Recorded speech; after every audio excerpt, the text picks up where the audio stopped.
guys? Pedro here. I'm just gonna make a really quick video on how to buck stitch. So buck stitching is basically like that right there. So it's basically just like you can use it to put two pieces of leather together, but like in this application it's just really decorative. It just looks cool. Since there's not two pieces of leather, it's just one thick leather piece for a belt. So basically what I start out with is a belt blank that I cut out of a hide of leather.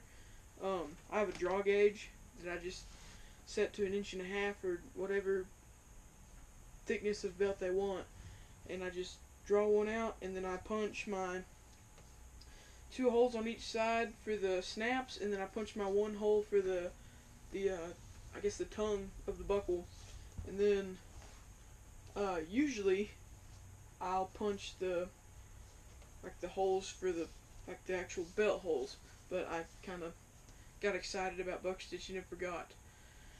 So I'm going to take you over to my workbench and show you just kind of like what tools I use and just like the process on how I do it. Okay, so we are at my workbench here.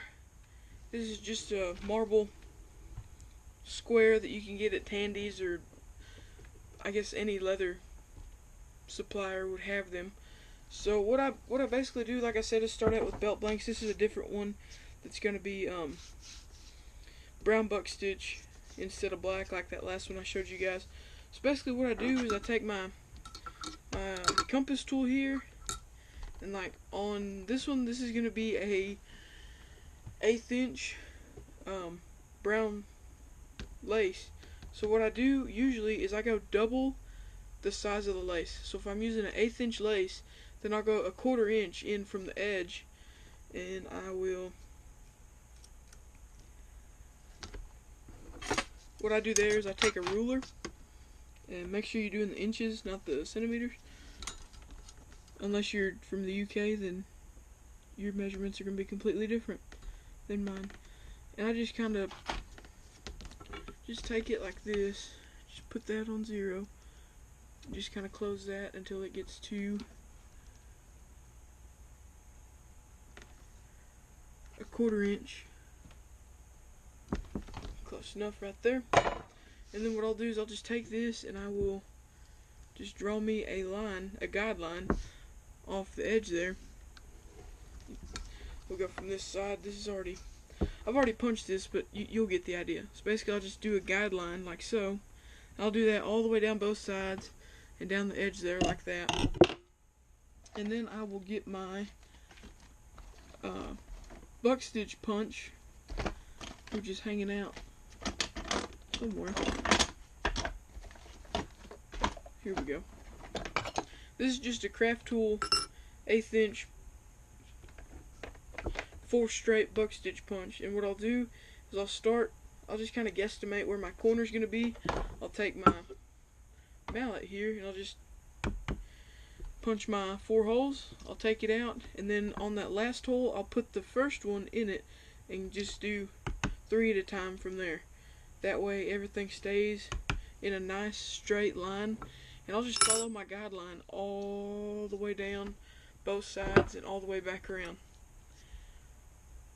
So that's basically punching the holes. Now I can show you the actual stitching part. So we're going to go back to the couch and I'll show you how that goes. This is the first belt I showed you guys earlier. This is going to be black lace, and this is 5/32 lace, so it's a little bit thicker than the 1/8 inch lace.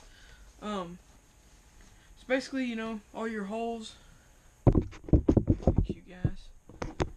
basically all your holes are punched, you know, down your line. So what I do is I take my compass here, I just kind of get it good and spread out to where I can just kind of use it. Some guys might use an awl, but I use this because it fits in my hand good, and I have an awl, but this is just easier for me. So basically I just kind of make my hole bigger. And then I take my lace, and I do, on the straight stitching like this, I'll do rough to rough. It's like the rough out faces the inside here, so the rough out faces the outside on the new hole. That way it just kind of lays over uniformly, and then I'll just pull that tight like so. And then you just go down the line, all the way down, all the way down, until you reach the end. And then I usually just take it, and before I tighten up the second to last one, I'll like stick it under there and pull it real tight, and then the last one I'll stick it under there and pull it real tight, and then just kind of cut it flush with the side of the last one, just so it tucks in there good and shouldn't have any trouble with it coming out. I never have. So that is how I buck stitch. You may have a different method, but that's how I do it. So if you guys are looking for a way to do it, that's about the simplest way that I've found. That's it.